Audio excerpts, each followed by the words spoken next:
Hi and welcome to the running channel. I'm Anna and I'm joined today by our resident physiotherapist, Manni, because I'm going to be going through some of the worst internet running advice ever.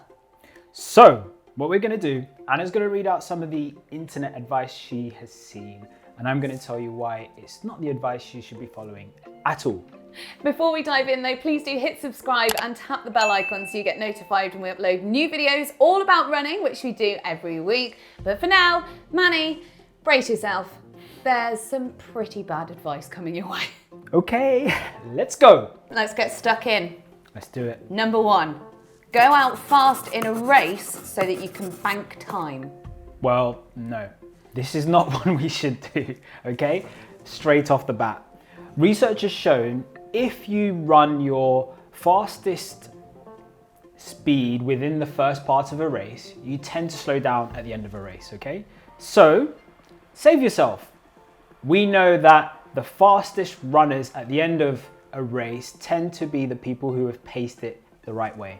So either equal pacing or we call it negative split. So you start off slow and you're faster near the end of your race. Okay, next one. Make every stride as long as you can. No, don't do that. I've seen Rick do this and it's hilarious. Really? On purpose.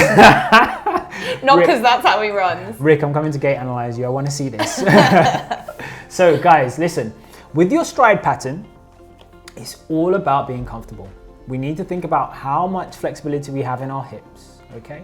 How much force we can provide down into the ground. We know if you provide a good amount of force into the ground relative to your stride, that equals good running. That's what the biomechanics show. That's what the science shows. Now, take it easy with your stride. Just run in the most comfortable way possible for you. You can use drills to make your stride more efficient and it helps with your biomechanics. But please guys, do not go out and start striding out like a gazelle. I like to do it, but just only sometimes, just when I'm warming up, that's all. Yeah, okay, great. Anna, next question, quick. Guys, don't watch me run. This one. Oh my God. Okay, go. Okay, What's you this ready one? for this? I'm excited. What's this? Always clench your buttocks when you run. Why? Do you think this has got to do with like activate your glutes? Yeah, I love activate your glutes. What does that even mean? I don't know, but it's provocative. Anyway, activating your glutes. Listen, we like to improve, as physios, we like to improve your function of your, we call it the posterior chain. So anything around the back of your legs, okay? So improving the function of that area helps with the push-off, okay? Now, glutes actually work low threshold consecutively over and over and over again. And they work really short contractions, okay? Short contractions. Contractions you may not even be able to recreate by thinking about it when you're running. No. Okay? So we call these subconscious contractions. So guys, do not worry. You can do your band exercises. Remember our band exercise video. If you haven't seen it, go check it out. Okay? So you can do your band exercises. We call this pre-activation sometimes, but also it's initiating those muscles so that you have an awareness of that area. Okay? Once you have an awareness of that area, when you walk outside subconsciously, that connection between your nervous system and your muscles, hopefully will be a bit more efficient. That's the key. Don't worry too much about what you're doing when you're running. Running is a subconscious skill. We can develop it, but let's first of all, just enjoy it. One foot in front of the other. That's right. So just to clarify, Manni, you shouldn't always clench your buttocks when you run. No, definitely not. You look a little bit silly wandering down the street. Yeah. Like maybe you've had an accident. This one is, this one has an entire video on our channel about it. Okay. I'm excited. Running is bad for your knees. No. If you had £1 for every time someone told you that, I would have a mansion. yeah. I may have been able to buy Buckingham Palace. Oh. Just saying. Just saying. So Anna, let me tell you a little fact. Oh, what? So what they did is they put a group of people who run marathons into an MRI machine. One called a functional MRI machine, so you stand up, so they can see what pressure is being put through your knees. You never guess what? What? Those people who run marathons had less degeneration in their knees, so less changes that are associated to our life and development. Degenerative, that's what that means. Changes that are associated to your life and development, okay? They had less than people who didn't run marathons. So the hypothesis and the reasoning around that, why we think that happens is because as you run marathons, your body starts to develop some protective layers, right? If you use it, you don't lose it. So people who were using their knees, people who were running often, tended to get better cartilage, better protective mechanism around their knees, stiffer bones, and that's a good thing, guys. So running actually has been proven scientifically not to be bad for your knees. If you have a rest day, you will lose your fitness. I need to have a drink for this one. What you got in there? Whiskey? Can't tell you at home. Okay, listen.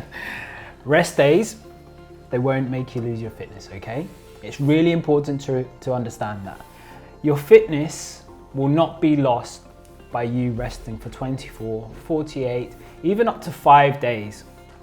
You can maintain fitness by just restarting exercising, restarting running, and the key thing to remember, okay? Rest is a component of your training. I can't say that enough.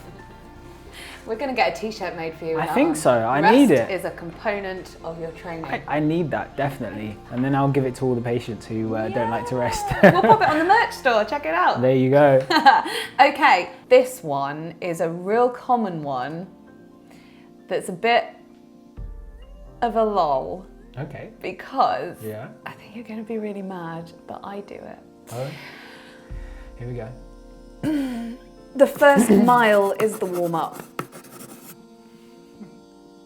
Sorry? The Sorry? What? The first mile is What the do you mean? warm-up. Well, you don't need to do a warm-up, do you? Sure, what? No, Anna. I'm going to get kicked off this channel for saying that. God.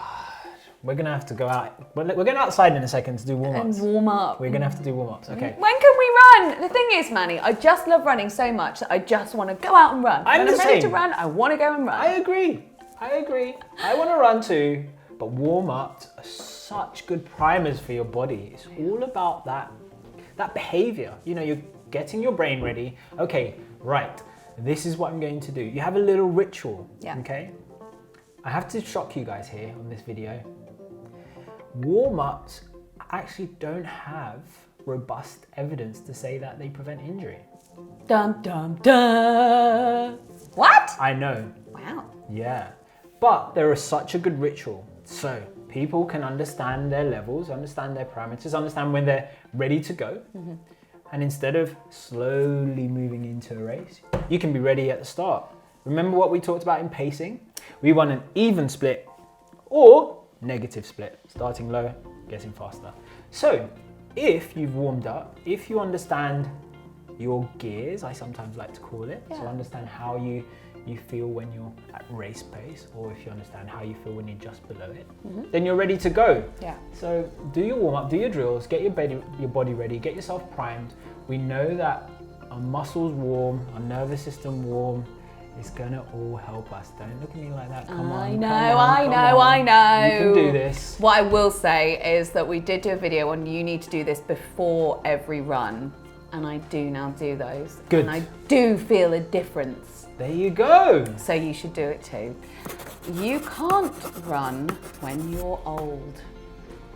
Well, I've got a little person I'd like to introduce you to. Oh yes? His name's Greg Dyke. Oh. And he has run his fastest ever marathon. Guess how old he is? I don't know. He's 70. And he was able to do PBs at this ripe old age. So, There you go. Well, and there was an 85-year-old man who set his age-graded mile record recently as well. So, we've just basically cancelled that one out. Yeah, this one, I mean, the internet is full of weird and wonderful things. Running outdoors is bad for your form. Wow. What? That's one I haven't heard of. So, running outdoors is very much different to running on a treadmill. So that's known. But running outdoors being bad for your form, I would disagree with completely. We know from biomechanical science that running outdoors can be slightly harder. It asks more of your muscles, but also it depends on the terrain. Your form can build by running outdoors if you're running on different terrains, ultras, things like that. So we know that you get stronger, you improve your balance, coordination. Lifting heavy weights will make you bulky. Well, guys, if that was true, I would be a lot wider. Just saying. Look at me. I lift heavy weights all the time. So let's talk about the science a little bit more. When you lift heavy, over a period of 8 to 12 weeks, your nervous system increases its excitement. It sends signals to your muscles quicker, and we get that quick reaction and contraction.